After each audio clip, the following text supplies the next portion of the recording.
最近我体验了几架医院级的挤奶器，今天我要 review 的是 Spectra S1 Plus。Hello， 我是 Lily。Spectra S1 已经是面世好多年的产品了，因为有缘，目前我家里的3款医院级挤奶器，上一次 review 的 iMoney i1 Plus， 这一架 Spectra S1 Plus， 还有一架 Spectra Dual S。Spectra 这2款都是医院级的挤奶器，2款我都试过了，今天就从 S1 Plus 开始 review 吧。S1 Plus 长这个样子，作为一架医院级挤奶器，它的体型当然不会小了，机体的重量是 1.3 kg， 上面有一个把手，方便你单手提起。这里有一个 LCD 的小屏幕，下面有7个按钮。前面有2个洞口给你插 tubing， 其中一个洞口有个盖子，让你single pump的时候可以盖起来。旁边这里就是充电孔，转过来后面这里有一个凹下去的位置，可以置放奶瓶。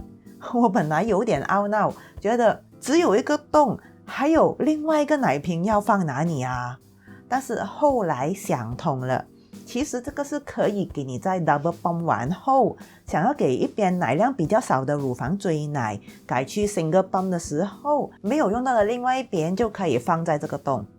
另外，平时没有用到的时候，也可以把这2条 tubing 卷起来，塞入这个凹槽，就可以整整齐齐的拿进拿出了。在最右边最容易摸到的这一个 button 是照明灯的开关，无论 S1 Plus 是不是在操作中，你都可以随时摸黑按这个 button 来照明。这个灯很重要，它很巧妙的在那个把手下面，让你可以看到屏幕和 button， 尤其是这个屏幕。这一款挤奶器让我最不满意的地方，就是它的 LCD 屏幕很暗，就是普通计算机那种灰底黑字的显示屏幕，没有亮灯的，会因为反射和导影弄到很难看清楚，所以这个灯真是帮很大忙。中间下面就是开关的 button， 按一下就是开机，然后它直接就开始操作，而且立刻就是吸奶模式，你最后用过的那一个 level。这个我不是很喜欢，因为在乳头疼痛或者敏感的时候，一下子就来吸奶模式的感觉很不舒服。我建议使用这款挤奶器的妈咪，遇到乳头疼痛的时候，要养成每次关机之前，先把那个 suction level 调低的习惯。左边的这个加和减 button 就是让你调节 cycle， 也就是节奏。右边的加减 button 是让你调节它的 vacuum， 也就是它的吸力强度。开关 button 上面的这个波浪形的 button 就是切换模式的按钮了，它就只有2个模式，按摩和吸奶。按摩模式有5个吸力 level， 可是节奏就只固定在70，这个70就是1分钟吸放70下的意思。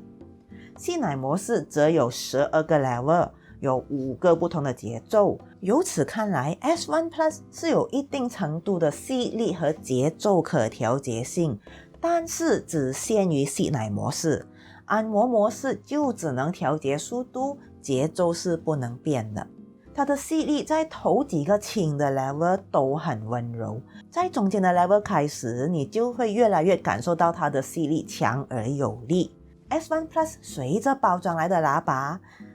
其实 Spectra 这个牌子全部款式随着包装来的喇叭尺寸都是 28mm 的，全看卖家有没有额外把 24mm 的喇叭加入配套里面。妈咪一定要注意喇叭尺寸的问题， 28mm 对你来说如果是太大的话，就会影响泵奶的舒适感和泵出来的效果，需要换小号一点的喇叭或者放 insert 来用。 S1 Plus 的抽吸方式是震动式的抽吸，抽吸的时候会伴随着抖抖抖的感觉，用对喇叭和 level 的话，效果可以很好。当我用对了喇叭，这个 S1 Plus 是可以让我泵完后乳头还挂着一滴奶的听得出我话中有话吗？我说用对喇叭和 level 的话，在我刚开始 test 这个 S1 Plus 的时候，是出了一点意外。其实也是我自作自受啦，弄到我一边的乳头受伤了。弄伤乳头的详情，我有在我的网上哺乳课程单元103里面提起。因为我自作自受，不能怪在这个 S1 Plus 的头上，所以在这里我就不说了。在乳头复原后，我又开始试用这个 S1 Plus， 用对了，乳头不但没有痛，还感觉到效果很好呢。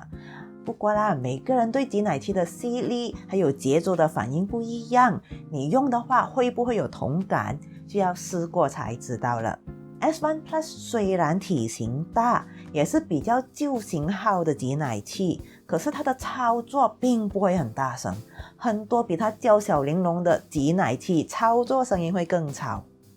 它的电池量是2000 mAh， 很耐用。如果我每次泵满30分钟让它自动停，是可以泵18次完整的。如果我每次泵20分钟，是可以泵27次完整的。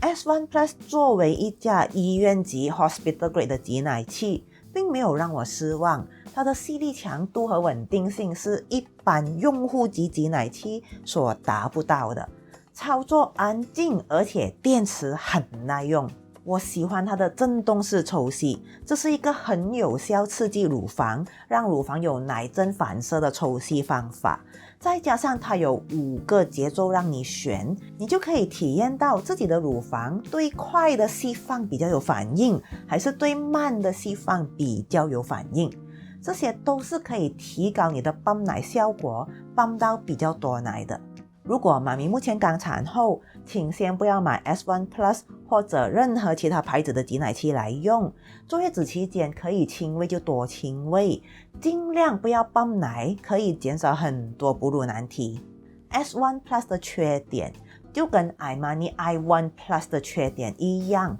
首先就是震动式的抽吸方式。虽然可以让很多妈咪有很好的反应，但是对于那些有 dimmer 的妈咪来说，说不定会让她更烦躁。还有就是它的体型是比较大，虽然比 i1 Plus 轻大约 0.2kg， 但是它也不是轻便易携带的类型，要准备够大的包包才行。有些只不过是2-3年前才面世的挤奶器，现在想要买都找不回了。S1 Plus 在市面上已经存在很多年了，我搜索了一下，在 Amazon 网站的用户评价最早是2013年，就是说这挤奶器有至少9年的历史。到现在 Spectra 推出了新的 Hospital Grade 的 Dual S， 也还舍不得立刻淘汰这一款，看来这个 S1 Plus 真的很受欢迎。目前 Spectra Malaysia 的网站里面，我看到他们是跟 Spectra 9 Plus 打包起来一起卖，价钱是马币1399。单单 S1 Plus 在官网里面我是没有看到，可是在其他网购平台，它的价钱都是在马币700-800这个范围内，因为它的价钱不算便宜。如果妈咪真的很想体验一下 Hospital Grade 挤奶器的 power， 你可以去找我的好朋友 JQ， 他有做租借挤奶器的服务。虽然我对 S1 Plus 的印象不错，但是它却不是我最喜欢的医院级挤奶器。我个人是比较喜欢 Imani i1 Plus 和 Spectra Dual S 这2款。Imani i1 Plus 我已经 review 过了，你可以在这个 playlist 里面找到。Spectra Dual S 我还没有做 video， 以后做好了也会把这个 video 加入这个 playlist 里面。对了，在下面有一个追奶相关的survey连结，请各位妈咪帮忙我填一填这个survey好吗？谢谢。今天就到此为止，拜拜。